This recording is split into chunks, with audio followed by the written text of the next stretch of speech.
idea what's so funny, honestly. Yeah. Bye-bye. Bye. I myself.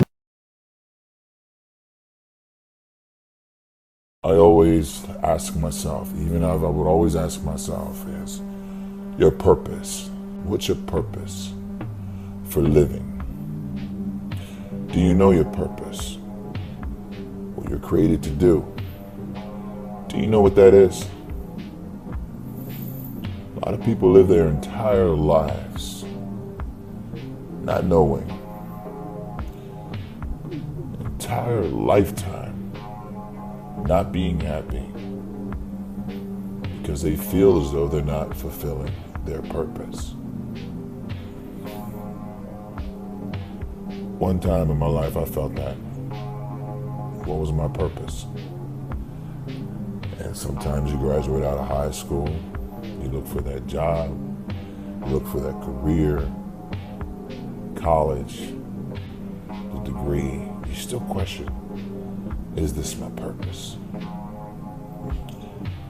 Well, I want to tell you, until you find the center of your being, you will continue to walk and live, going through the motions. And how many people out there right now go through the motions? You may be making $50,000 a year, $100,000 a year, $200,000, $1 million a year. You may be making $10,000 a year and not happy, going through the motions. Meaning, you go to job, you go to your work, you're not happy. Come home, you're angry with your parents, angry with your wife, angry with your kids, angry with yourself, not happy. Can't have a good time around your friends because your mind is wondering, what is my purpose? What is my purpose?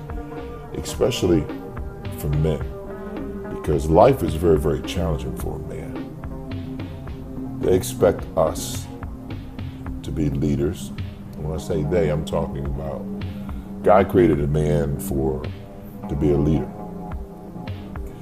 to be a fighter, to set examples in his home, in his house, for his wife, for his kids, for other men around him that look up to him.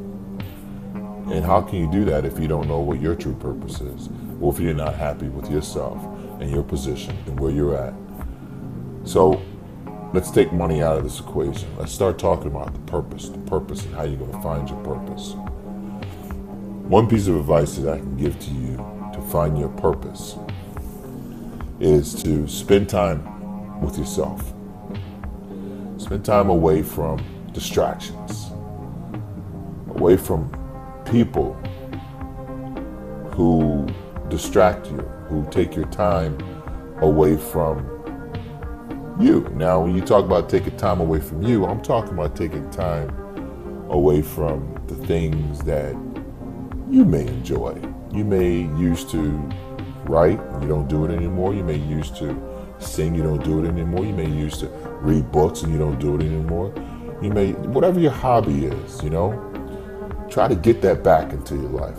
That's one part of your purpose, because you have this gift that you're not exercising, that you used to exercise, and you decided not to do that.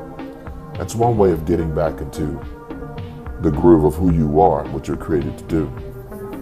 Second thing is, the more time you spend alone with yourself, the more time that you will be able to understand who you are. When I mean understand who you are, I'm talking about without any outside interference, without any friends, without any peer pressure of wanting to be like someone else. The more time you spend alone, you're going to figure out, okay, what your purpose is. And I say that because of this. God will talk to you. You start seeking in those moments of not having any outside distractions. What happens is things become clear. Clarity sets in. And you're able to make decisions not based on what you saw that day or what you heard that day or what that person may have said to you. You're able to make decisions based on how you feel internally. Okay? So number one, we have time alone. Number two, spending time alone will clear your subconscious mind up so you can make your own decisions based on how you feel. Okay? So that's number two. Third thing is going without. Okay, I want to say going without. That means there's times where you can go without your friends, you can go without going out, you can go without other people around you. Okay, going without eating, going without this, going without that. There's a thing in the Bible that says, when you fast for a purpose. You fast because things become clear in your life. And this is so true. Whenever I go on a diet for bodybuilding and start eating strict, I start seeing things a lot clearer. My decisions are clear. I can hear things a lot clearer in my life. Directions and certain things that God wants me to do, it becomes clear to me.